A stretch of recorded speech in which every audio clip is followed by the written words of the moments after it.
Hello everyone. In this video lecture also I'll be discussing the remaining part of the pin configuration of 8085 microprocessor. So we will be discussing the next classification of the pins is interrupt and DMA signal pins. Under this classification comes the pins, that is under interrupt signal pins we have trap, RST 7.5, RST 6.5, RST 5.5, INTR and INTA bar, whereas under DMA signal pins we have HOLD and HLDA pin. So as I've already discussed that regarding interrupt, that when through this interrupt lines, that is trap, RST 7.5, RST 6.5, RST 5.5 or INTR, that is through these lines when microprocessor receives an interrupt signal from external device which are requesting its services, like it wants to initiate certain operation or it wants to transfer data, whatever services it is requesting, that the external device is requesting, immediately what happens, microprocessor stops its current execution and the program control is transferred to a subroutine, and after executing subroutine, the program control is transferred to the main program from where the microprocessor stopped. So when microprocessor receives interrupt signals, it sends an acknowledgement to the peripheral which is requesting for its service. Now, these interrupts can be classified into various categories based on various parameters, different parameters like hardware and software interrupts. Here I have not mentioned on the slide, I am just saying it verbally, that they can be classified in terms of hardware and software interrupts. Then they can be classified in terms of vectored and non-vectored interrupts, etc. The pins will remain same, that those 5 interrupt pins have been classified in various ways. So in hardware and software interrupts, what happens when microprocessor receives interrupts? When microprocessor receives interrupt signals through pins like this 5 pins of microprocessor, they are known as hardware interrupts. So there are 5 hardware interrupts in 8085 microprocessor, as I've now told you, that they are INTR, RST 7.5, RST 6.5, RST 5.5 and trap. Whereas software interrupts are those which are inserted in between the program, which means these are mnemonics of microprocessor.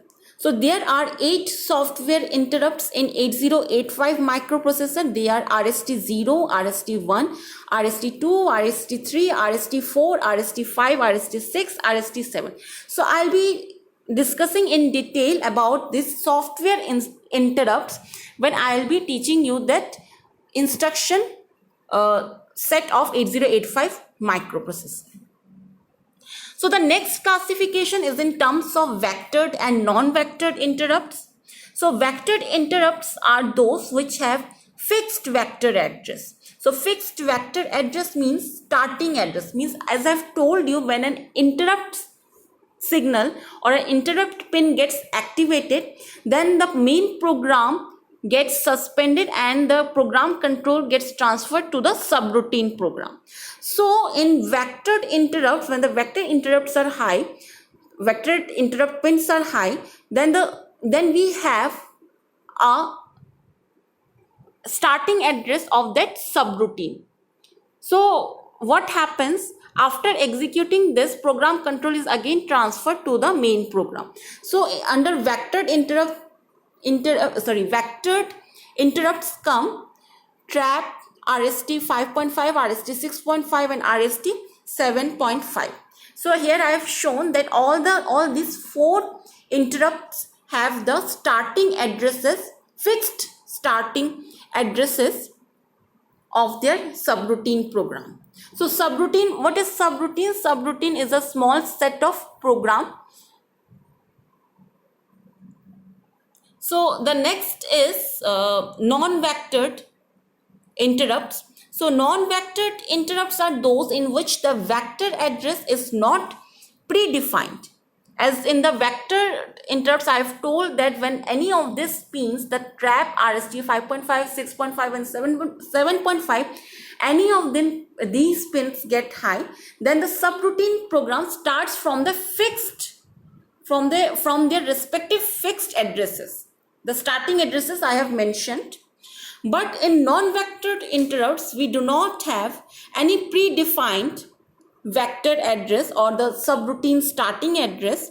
The interrupting device, here what happens, the interrupting device gives the address of subroutine for these interrupts. So INTR is one of the example of non-vectored interrupt. Next classification is in terms of maskable and non-maskable interrupts. So maskable interrupts are those which can be disabled or ignored by the microprocessor. These interrupts are either edge triggered or level triggered, so they can be disabled. So examples of maskable interrupts in 8085 microprocessor are INTR, RST 7.5, RST 6.5 and RST 5.5. Whereas non-maskable interrupts are those which cannot be disabled or ignored by microprocessor. So trap is a non-maskable interrupt. It consists of both level as well as edge trigger and is used in critical power failure conditions. So I have discussed about all these interrupts: INTR, INTA bar, RST 7.5, RST 6.5 and RST 5.5, then trap. So when all these interrupt pins get high simultaneously, how will the microprocessor decide to which interrupting device it should let the program control to take over?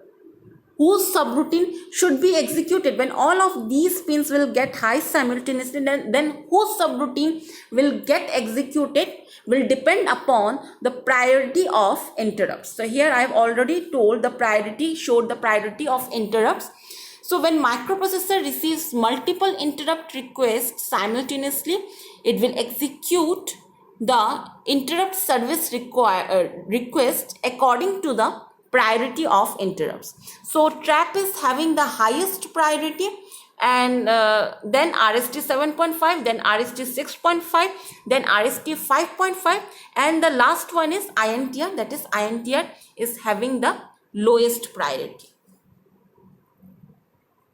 So this was all about the interrupt pins. Next come the DMA signal pins. Here I have told you that there are two pins under DMA signal classification, and they are hold and HLDA. So what is hold pin used for? Whenever another device, let me first tell you what DMA is. The full form of DMA is direct memory access. So I'll be discussing about this topic also in detail in later classes. So let's now discuss what is hold pin used for. So what happens when another device of the computer system requires address and data buses for data transfer? It sends hold signal to the microprocessor. So after receiving the hold request, the microprocessor sends out an hold acknowledgement signal to the device. Then the microprocessor leaves the control over the buses as soon as the current machine cycle is completed. So this microprocessor, so what happens next? The microprocessor regains the control over the buses after the hold signal is removed. So basically this hold pin, this signal indicates that another master is requesting for the use of address, data and control bus. And then HLDA, as I've told you, it is a hold acknowledged signal sent out by the microprocessor after receiving the hold signal. So it is sent to the device which has issued the hold signal. After the removal of the hold signal, the HLDA pin goes low and the microprocessor, and thereafter what happens? The microprocessor takes over the control of the buses. So this was all about interrupt and DMA signals. Next are SID and SOD pins, that is serial input data and serial output data pin. SID, that is serial input data, this input signal is used to accept serial data bit by bit from the external device. Whereas SOD, that is serial output data, this is an output signal which enables the transmission of serial data bit by bit to the external device. Next classification is reset signals. So under this classification we have two pins, reset in and reset out. I have shown here reset in and reset out. So reset in, it basically resets the program counter to 0. It also resets interrupt enable and HLDA flip-flops. It does not affect any other flag or register except the instruction register. And the CPU is held in reset condition as long as reset is applied. Then the reset out, it indicates that CPU is being reset. So these were the complete description of the 40 pins of the 8085 microprocessor. So I'm ending this class here.